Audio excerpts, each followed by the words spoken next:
দ্বাদশ শ্রেণীর ছাত্রদের উদ্দেশ্যে আমার আজকের পাঠ সংস্কৃত বিষয়ের উপরে শ্রীমদ্ ভগবদ্ গীতা। শ্রীমদ্ ভগবদ্ গীতার কর্মযোগ তার তৃতীয় অধ্যায় আজকে আমরা পাঠ করব। তোমরা টেক্সট বইটা ফলো করবে। মোট 10টা শ্লোক এখানে দেওয়া হয়েছে। আমি এক থেকেই প্রথম শুরু করছি। দেখো, ন কর্মণ্যাম অনারম্ভাৎ নৈষ্কর্মম ন পুরুষস্নুতে ন চ সন্ন্যসনাদেব সিদ্ধিং সমধিগচ্ছতি। ন কর্মনাম, কর্মনাম মানে হচ্ছে কর্মসমূহের, অনারম্ভাৎ মানে অনুষ্ঠান না করে, নৈষ্কর্মম নৈষ্কর্ম বা জ্ঞানীর মতন অবস্থা, ন অশ্নুতে অর্থাৎ লাভ করে না এমন, সন্ন্যসাত এব অর্থাৎ কর্মত্যাগ করলেই, সিদ্ধিম ন সমধিগচ্ছতি অর্থাৎ সিদ্ধি পায় না। কে না পুরুষ অর্থাৎ মানুষ। এখানে পুরুষ বলতে গোটা মানুষকেই বলা হয়েছে বা সূচিত হয়েছে।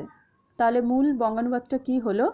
মানুষ বিহিত কর্মের অনুষ্ঠান না করে নৈষ্কর্ম মানে হচ্ছে নিষ্কাম, যে কর্মের মধ্যে কোনো লোভ বা কোনো আশা থাকে না, অর্থাৎ জ্ঞান যোগজাত নিষ্ঠা, নিয়ম নিষ্ঠা করে যে কর্ম করা হয় সেই কর্ম হচ্ছে নৈষ্কর্ম। নৈষ্কর্মর যে গুণ তা লাভ করতে পারে না, কি না বিহিত কর্মের অনুষ্ঠান না করে। আবার চিত্তশুদ্ধি বা কামনা ত্যাগ ছাড়া কেবলমাত্র সন্ন্যাস দ্বারাও সিদ্ধি লাভ করা যায় না। অর্থাৎ যে সন্ন্যাসী বা যে সন্ন্যাস গ্রহণ করে, যে সংসার বিমুখ হয়, তার কিন্তু নৈষ্কর্ম বা নিষ্কাম আচরণের মধ্যে দিয়েই সিদ্ধি লাভ হয়। কারণ শুধুমাত্র সন্ন্যাস গ্রহণ করলেই হবে না, তোমার চিত্ত শুদ্ধ করতে হবে আর কামনা ছাড়া কাজ করতে হবে। কোনো রকম কামনা তোমার কাজের মধ্যে থাকলে হবে না। কামনা সম্পূর্ণ পরিত্যাগ করে তবেই তুমি সন্ন্যাস গ্রহণের দ্বারা সিদ্ধি লাভ করতে পারবে। নতুবা এত কষ্ট করলেও সেই কাজের মধ্যে যদি কামনা থাকে বা চিত্তশুদ্ধি যদি না হয়, তাহলে কিন্তু সিদ্ধিলাভ কখনোই সম্ভব নয়। আচ্ছা, দ্বিতীয় শ্লোকে চলে যাচ্ছি। ন হি কশ্চিৎ ক্ষণমপি জাতু তিষ্ঠত্ব কর্মকৃত কার্যতে হবিষ কর্ম সর্ব প্রকৃতিজয়ী গুণই। অর্থাৎ জাতু মানে কখনো, কশ্চিৎ কেউ, ক্ষণমপি ক্ষণমাত্র বা মুহূর্তমাত্র, অকর্মকৃত কর্ম না করে, ন হি তিষ্ঠতি অর্থাৎ থাকতে পারে না, হি যেহেতু, প্রকৃতিজয়ী প্রকৃতিজাত, গুণই গুণসমূহ দ্বারা, অবশ অধীন বা অস্বতন্ত্র হয়ে, সর্ব অর্থাৎ সকলেই, কর্ম কার্যতে কর্ম করতে বাধ্য হয়। মূল বঙ্গানুবাদটা খেয়াল করো। কর্ম না করে কেউই ক্ষণকাল থাকতে পারে না, অর্থাৎ কাজ ছাড়া মানুষের জীবন কখনই সচল হয় না। অস্বতন্ত্র হয়ে সকলেই মায়াজাত সত্য, রজ ও তমগুণের প্রভাবে কর্ম করতে বাধ্য হয়। অর্থাৎ এই যে আগের শ্লোকে বলা হলো নিষ্কাম কর্ম করতে হবে, কামনা ত্যাগ করে চিত্ত শুদ্ধি করে কাজ করলে তবেই তুমি সিদ্ধি লাভ করবে, নতুবা সিদ্ধি লাভ সম্ভব নয়। তা এই যে সিদ্ধি লাভের যে কথাগুলো বলা হয়েছে, সেই কথা অনুযায়ী কাজ করাটা কিন্তু খুব কষ্টকর। তাই বলছে মানুষ কিন্তু কামনা পরিত্যাগ করে কখনোই কাজ করতে পারে না বা কর্ম না করে থাকতে পারে না। তাই অস্বতন্ত্র হয়েই মানুষ এই সত্য, তম, রজ এই 3 গুণের প্রভাবে কাজ করতে বাধ্য হয়। অর্থাৎ মানুষের স্বভাবই হচ্ছে এটা, প্রকৃতির গুণই। বোঝা গেল? তাহলে 3 নম্বর শ্লোকে চলে যাচ্ছি। 3 নম্বর শ্লোকে কি আছে? কর্মেন্দ্রিয়াণি সংযম্য য অস্তে মনসা স্মরণ। তোমরা উচ্চারণগুলো খেয়াল করবে। ইন্দ্রিয়ার্থান বিমূঢ়াত্মা মিথ্যাচার সউচ্যতে। বঙ্গানুবাদে দেখো, আগে অর্থগুলো দেখছি। য অর্থাৎ যে, বিমূঢ় আত্মা মূঢ় ব্যক্তি, মনসা মনের দ্বারা, কর্ম ইন্দ্রিয়াণি কর্ম কয়টি আছে না 5টি, 5 প্রকারের কর্ম ইন্দ্রিয়, সংযম্য অর্থাৎ সংযত করে বা নিজের কন্ট্রোল করে, ইন্দ্রিয় অর্থান ইন্দ্রিয় বিষয় সকল, যতগুলো ইন্দ্রিয় আমাদের চেনা আছে সেই ইন্দ্রিয় সকল, স্মরণ করে আস্তে অর্থাৎ অবস্থান করে, সেই ব্যক্তি মিথ্যাচারও উচ্যতে, সেই ব্যক্তি পাপাচার মিথ্যাচার বলে কথিত হয় বা বলা হয় বা উক্ত হয়। বঙ্গানুবাদে দেখো, যে মূঢ় ব্যক্তি হাত পা ও বাক্যাদি পঞ্চ কর্মেন্দ্রিয় সংযত করে মনে মনে শব্দ রসাদি ইন্দ্রিয় বিষয় স্মরণপূর্বক অবস্থান করে তাকে মিথ্যাচারী বলে। অর্থাৎ ইন্দ্রিয় কোনগুলো বলবো, ওই মানে জ্ঞানেন্দ্রিয় আর কর্ম ইন্দ্রিয়। জ্ঞানেন্দ্রিয় আছে 5টি, কি কি? চক্ষু, কর্ণ, নাসিকা, জিহ্বা আর ত্বক। আর কর্মেন্দ্রিয় আছে 5টি, যেমন বাক, পানি, পাদ, পায়ু আর উপস্থ। আচ্ছা, এছাড়াও আছে 4টি অন্তর ইন্দ্রিয়। কোনগুলো? না মন, বুদ্ধি, অহংকার আর চিত্ত। এছাড়াও চক্ষু প্রভৃতি রূপ, গন্ধ, শব্দ, রস, স্পর্শ, এই 5টি হচ্ছে আর এক করণ ইন্দ্রিয়। তাহলে এই এতগুলো ইন্দ্রিয়র কথা কিন্তু আমরা এই শ্লোকের মধ্যে জানতে পারলাম। যে মূঢ় ব্যক্তি হাত পা আর বাক্যের দ্বারা পঞ্চ কর্মেন্দ্রিয়কে সংযত করে দিয়ে মনে মনে কি করে না শব্দ রসাদি ইন্দ্রিয় বিষয় স্মরণপূর্বক অবস্থান করে তাকে মিথ্যাচার বলে। অর্থাৎ আমার ওপরে একরকম আমি ভাব নিচ্ছি, কিন্তু মনের ভেতরে আমার আর এক ভাব নিয়ে চলছি, তাহলে কিন্তু তাকে মিথ্যাচারী বলা হবে। অর্থাৎ তোমাকে পুরোটাই নিরাসক্ত বা ভোগ কামনা লালসা পরিত্যাগ করে কর্মেন্দ্রিয় আর ইন্দ্রিয় বিষয় সকলকে তোমায় সংযত করে তবেই তুমি প্রকৃত পুরুষ হিসেবে আখ্যা লাভ করবে বা সিদ্ধি লাভ করবে। আচ্ছা, 4 নম্বর শ্লোকে চলে যাচ্ছি। যস্তিন্দ্রিয়াণি মনসা নিয়মী আরভতে অর্জুন কর্মেন্দ্রিয়ই কর্মযোগম অশক্ত স্ববিশিষ্যতে। আচ্ছা, এটা কি বলছে? অর্জুন, হে পার্থ, তু কিন্তু যিনি ইন্দ্রিয়ানি চক্ষু, কর্ণ ইত্যাদি যে আমরা ইন্দ্রিয় বিষয়ে পড়লাম, জ্ঞানেন্দ্রিয় আছে এর মধ্যে, মনসা অর্থাৎ বিবেকযুক্ত বা মনের দ্বারা নিয়ম সংযত করে, অনাসক্ত হয়ে, এই যে আসক্তি সেটা পুরোপুরি পরিত্যাগ করতে হবে, তাই বলছে এটা অনাসক্ত হয়ে, কর্ম ইন্দ্রিয়ই অর্থাৎ পঞ্চকর্মের দ্বারা, পঞ্চকর্ম ইন্দ্রিয় আমরা এর আগে পড়লাম, কর্মযোগ আরভতে অর্থাৎ আরম্ভ করেন, তিনি বিশিষ্যতে বিশিষ্ট হন অর্থাৎ শ্রেষ্ঠ হন। তাহলে বাংলা অর্থটা দেখো, কিন্তু যিনি বিবেকযুক্ত মনের দ্বারা চক্ষু কর্ণাদি পঞ্চ জ্ঞানেন্দ্রিয় সংযত করে অনাসক্তভাবে কর্মেন্দ্রিয় দ্বারা কর্মানুষ্ঠান করেন, তিনি পূর্বোক্ত মিথ্যাচারী অপেক্ষা অন্তত শ্রেষ্ঠ। এটাই এখানে বোঝানো হচ্ছে। আচ্ছা, তারপর 5 নম্বর শ্লোকে চলে যাচ্ছি। নিয়তং কুরু কর্ম তং কর্মজ্জয় কর্মণ শরীর যাত্রাপি চতে ন প্রসিদ্ধেত কর্মণ। বাংলায় দেখো, তম অর্থাৎ তুমি, নিয়তম নিত্য, কর্ম কুরু করো, হি অকর্মণ কর্ম যেহেতু অকর্ম অপেক্ষা কর্ম, জ্যায় অর্থাৎ শ্রেষ্ঠ, অকর্মণ তে শরীর যাত্রা অপি ন প্রসিদ্ধেত অর্থাৎ কর্মহীন হলে তোমার শরীর দেহ ধারণও করতে পারবে না অর্থাৎ নির্বাহিত হবে না। পুরো বাংলাটা দেখো, তুমি শাস্ত্র উপদিষ্ট নিত্য কর্ম করো, শাস্ত্রে যেমনভাবে উপদেশ দেওয়া হয়েছে বা নির্দিষ্ট করা হয়েছে সেই অনুযায়ী তোমার নিত্য কর্ম তুমি করো। কর্ম না করা অপেক্ষা কর্ম করাই শ্রেয়। কোনো কিছু করব না, চুপচাপ বসে থাকবো, তার চাইতে সেই অপেক্ষা কর্ম করাটাই জীবনের পক্ষে শ্রেয়। কর্মহীন হলে তোমার দেহযাত্রাও নির্বাহ হবে না, অর্থাৎ একসময় তুমি অলস প্রকৃতির আর কুড়ে বা কোনো লক্ষ্য ছাড়া হয়ে যাবে, লক্ষ্যহীন হয়ে যাবে। এইভাবে মানুষের জীবন কখনোই অতিবাহিত হতে পারে না। 6 নম্বর শ্লোকে চলে যাচ্ছি। তস্মাৎ অসক্ত সততং কার্যং কর্ম সমাচারো অসক্ত চরণ কর্ম পরম আপনতি পুরুষা। আচ্ছা, অর্থগুলো খেয়াল করবে। তস্মাৎ অসক্ত সততম কার্যম কর্ম সমাচর। আচ্ছা, তস্মাৎ সেই হেতু, অসক্ত অর্থাৎ অনাসক্ত হয়ে, সততম অর্থাৎ সর্বদা, কার্যম কর্তব্য, কর্ম, সমাচর অনুষ্ঠান করো। হি পুরুষ অশক্ত কর্ম, যেহেতু পুরুষ মানুষ অশক্ত অর্থাৎ নিষ্কাম হয়ে কর্ম অনুষ্ঠান করে আচরণ, সেই অর্থেই পরম আপনতি মোক্ষ প্রাপ্ত হয়। মোক্ষ কি? মোক্ষ হচ্ছে মৃত্যুর ঊর্ধ্বের এক লক্ষ্য, যার পরে মানুষের আর জন্ম হয় না। সেই অর্থেই মানুষ সারা জীবন চেষ্টা করে যায়। তাহলে বঙ্গানুবাদটা দেখো, অতএব তুমি অনাসক্ত হয়ে সর্বদা কর্তব্য কর্মের অনুষ্ঠান করে যাও।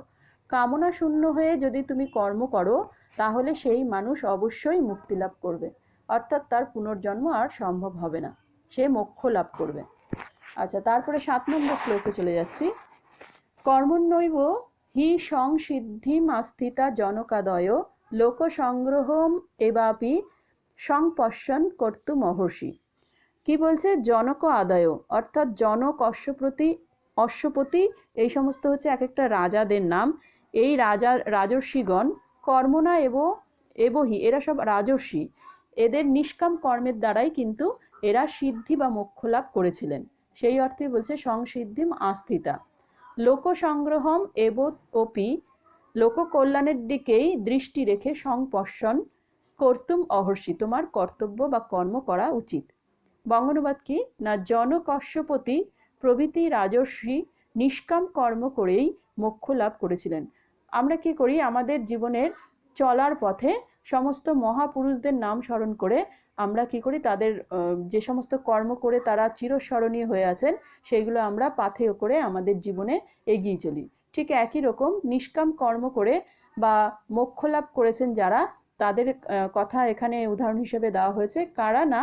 জনক, অশ্বপতি, এরা প্রত্যেকেই নিষ্কাম কর্ম করেই কিন্তু মোক্ষ লাভ করেছিলেন।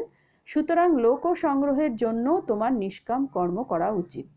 তুমি তোমার লক্ষ্য স্থির করে নাও, বা তুমি এদেরকে দেখে তুমি তোমার জীবনে এগিয়ে চলো। 8 নম্বর শ্লোক দেখো। যদ যদাচরতি শ্রেষ্ঠতদ্দেবতর জন স্বযৎ প্রমাণং কুরুতে লোকস্তদ অনুবর্ততে। কি বলছে? শ্রেষ্ঠ জন, অর্থাৎ যে ব্যক্তি প্রধান বা শ্রেষ্ঠ, যৎ যৎ, যা যা, আচরতি, আচরণ করেন, ইতর অর্থাৎ সাধারণ লোক, তৎ তৎ এব অর্থাৎ সাধারণ লোকও কিন্তু তাই তাই আচরণ করে। মানে কোনো সম্প্রদায়ের শ্রেষ্ঠ ব্যক্তি যা কিছু আচরণ করবে, সেই সম্প্রদায়ের সাধারণ লোকও কিন্তু তাই অনুসরণ করে। আমি একটু আগে যে কথাটা বললাম, যে আমাদের মহাপুরুষরা, পূর্বের যে মহাপুরুষ, যেমন রবীন্দ্রনাথ, বিবেকানন্দ, ঈশ্বরচন্দ্র, এরা যে সমস্ত কাজ করে গেছেন বা এরা যেভাবে তাদের জীবন অতিবাহিত করেছেন, সেই উদাহরণগুলো কিন্তু আমরা এখনো অনুসরণ করে চলেছি। তা সেই কথাই এখানে বলা হয়েছে যে কোনো সম্প্রদায়ের শ্রেষ্ঠ ব্যক্তি বা বিখ্যাত ব্যক্তি যেভাবে তার আচরণ এখানে করে গেছেন বা যা কিছু আচরণ করেছেন, সেই আচরণটাই কিন্তু সেই সম্প্রদায়ের যারা সাধারণ লোক, সেই লোকগুলো তাই অনুসরণ করবে। স যৎ প্রমাণম, তিনি যা প্রামাণিক বলে কুরুতে অর্থাৎ অনুষ্ঠান করেন, লোক তৎ অনুবর্ততে, লোকও কিন্তু, সাধারণ লোকও কিন্তু সে তাই অনুসরণ করবে। আচ্ছা, তাহলে মূল বঙ্গানুবাদটা কি হলো? কোনো সম্প্রদায়ের শ্রেষ্ঠ ব্যক্তি যা যা অনুষ্ঠান করবে বা আচরণ করবেন, সেই সম্প্রদায়ের সাধারণ লোকও তাই আচরণ করে। তিনি যে লৌকিক বা বৈদিক কর্ম প্রামাণিক বলে অনুষ্ঠান করেন, অন্য লোকে তাই অনুসরণ করে, অর্থাৎ তার দ্বারা অনুষ্ঠিত কর্মই পরবর্তীকালের অনুসরণযোগ্য হয়ে যায়। এটাই এখানে বোঝানো হয়েছে। 9 নম্বর শ্লোকে চলে যাচ্ছি। ন মে পার্থস্তি ন মে পার্থস্তি কর্তব্যং ত্রিষু লোকেষু কিঞ্চন নানব্যপ্তম অব্যপ্তব্যং বর্ত এবচ কর্মণি। আচ্ছা, পার্থ এখানে আবার বলা হচ্ছে। পার্থ কথাটা কেন আসছে? কারণ এই ভগবদ্গীতা, শ্রীমদ্ ভগবদ্গীতা কুরুক্ষেত্র যুদ্ধে অর্জুনকে শ্রীকৃষ্ণ পুরো ঘটনাটার বিস্তারিত বর্ণনা দিয়েছেন, যে কেন তিনি নিজের আত্মীয়দের বিরুদ্ধেই যুদ্ধে নেমেছেন। যখন অর্জুন অস্ত্র পরিত্যাগ করে যুদ্ধ করবেন না বলে মনস্থির করেছিলেন, তখন গোটা ব্যাপারটাই শ্রীকৃষ্ণর যে নিয়ন্ত্রণকর্তা, সেই পরিস্থিতি বুঝিয়ে তিনি ঘটনার সবিস্তারে বর্ণনা করতে গিয়ে শ্রীমদ্ ভগবদ্গীতার অবতারণা করেছেন। তা সেই অর্থেই এখানে অর্জুনের নামটা আসছে, যে হে পার্থ বা হে অর্জুন, ত্রিষু মানে 3 লোকের কথা এখানে বলা হয়েছে। 3 লোক কি কি না, স্বর্গ, মর্ত আর পাতাল। সেই 3 লোক মে অকিঞ্চন, মে অকিঞ্চন মানে কোনো কিছু না কিছু কর্তব্যম নাস্তি, কোনো কর্তব্য নেই। মানে হে পার্থ, স্বর্গ মর্ত্যাদি 3 লোকে আমার কোনো কাজকর্ম নেই। অর্থাৎ আমার অপ্রাপ্ত বা প্রাপ্তব্য বস্তু কিছুই নেই, আমার কোনো কাজ নেই। মানে কি, ওইখানে সবকিছুই আমার অপ্রাপ্ত, বা মানে আমার সবকিছু পাওয়া হয়ে গেছে, ওখানে আমার পাওয়ার মতন কোনো বস্তু নেই। অনব্যাপ্তম, অপ্রাপ্ত আর অব্যাপ্তব্যম মানে হচ্ছে প্রাপ্তব্যও নয়, এমন কর্মণি এব, কর্মেই বর্তে নিয়োজিত আছি। অর্থাৎ তবুও আমি লোককল্যাণের জন্য সর্বদা কাজে নিয়োজিত আছি, কর্মত্যাগ কিন্তু করিনি। ভালো করে বুঝবে ব্যাপারটা। বলছে স্বর্গ মর্ত পাতাল এই 3 লোকে কিন্তু আমার কোনো কাজকর্ম নেই, অর্থাৎ আমার প্রাপ্ত অপ্রাপ্তব্য কোনো বস্তু নেই। তবুও আমি কিন্তু লোকের কল্যাণের জন্য আমি কাজ করে যাচ্ছি, কাজের মধ্যে সবসময় নিয়োজিত আছি, আমি কিন্তু কর্ম ত্যাগ করিনি। অর্থাৎ আমার কোনো কাজ নেই বলে আমি নিজেকে অলস করে নেব, কর্ম বিমুখ করে নেব, সেটা তুমি ভেবো না। অন্যের জন্য কিন্তু, অন্য লোকের জন্য কিন্তু তোমার দায়িত্ব আছে, কর্তব্য আছে, এটাই এখানে বারবার করে বোঝানো হয়েছে। আচ্ছা, শেষ শ্লোকে চলে যাচ্ছি, 10 নম্বর শ্লোকে। যে মে মতমিদং নিত্যম অনুষ্ঠিতন্তি মানবা শ্রদ্ধাবন্ত অনুসূয়ন্ত মুচ্যন্তে তেপি কর্মভি। আচ্ছা, যেসব মানুষ কি করছে, শ্রদ্ধাবন্ত অর্থাৎ শ্রদ্ধা যুক্ত, ন অসূয়ন্ত অসূয়া শূন্য হয়ে, অসূয়া মানে হচ্ছে হিংসা, দেশ, এগুলো পরিত্যাগ করা, অসূয়া শূন্য হয়ে, মে ইদম মতম আমার মতো, নিত্যম সর্বদা, অনুতিষ্ঠন্তি অনুষ্ঠান করেন, তে অপি তারাও কর্মভিমুচ্যন্তে তারাও কিন্তু কর্মের কর্তৃত্ব বুদ্ধি থেকে মুক্ত হন। অর্থাৎ যারা নিষ্কাম কর্ম বিষয়ে শ্রদ্ধাবান ও অসূয়া শূন্য হয়ে আমার এই মত সর্বদা অনুষ্ঠান করেন, তারাও কিন্তু ধর্মাদির কর্মের দ্বারা ধর্ম অধর্ম ইত্যাদি কর্মের কর্তৃত্ব বুদ্ধিরূপ বন্ধন থেকে কি করেন, মুক্ত হন। তাহলে মোটামুটি এইটুকু বোঝানো গেল যে সংসারের থেকে তোমার সংসারের যে সমস্ত কর্তব্য কর্ম করা উচিত, তার বাইরেও তুমি যদি সিদ্ধি লাভ করতে চাও, তাহলে তোমার কামনা বাসনা পরিত্যাগ করে নিষ্কাম কর্মের দ্বারা তুমি সন্ন্যাস গ্রহণ করে সিদ্ধি লাভ করতে পারো। আবার এর পাশাপাশি তুমি যে মনে করবে যে তুমি কোনো রকম নিষ্কাম কর্মের দ্বারা সিদ্ধি লাভ করে সংসারের কোনো কাজ করবে না, তা নয়, তোমাকে কিন্তু অন্য লোকের জন্য তোমার কর্তব্য কর্ম পালন করে যেতে হবে। আর যারা এই সমস্ত নিষ্কাম কর্ম বিষয়ে শ্রদ্ধাবান হন, হিংসা দেশ এগুলো পরিত্যাগ করে সর্বদা তার মত মানে শ্রীকৃষ্ণের মত অনুষ্ঠান করেন সেই অনুযায়ী, তারাও কিন্তু ধর্ম অধর্ম ইত্যাদি কর্মের দ্বারা বুদ্ধিরূপ বন্ধন থেকে মুক্তি লাভ করেন বা মুক্ত হয়ে থাকেন। তাহলে এটা হলো আমাদের কর্মযোগ শ্রীমদ্ ভগবদ গীতার 3য় অধ্যায়ের 10টি শ্লোকের মূল অর্থ। তোমরা বাড়িতে এই 10টি শ্লোক ভালো করে পড়বে এবং বোঝার চেষ্টা করবে। তারপরে যদি কোনো অসুবিধা থাকে অবশ্যই আমাকে জানাবে। আজকে আমি এই পর্যন্তই আমার পাঠ শেষ করলাম। সবাই সুস্থ থেকো, ভালো থেকো।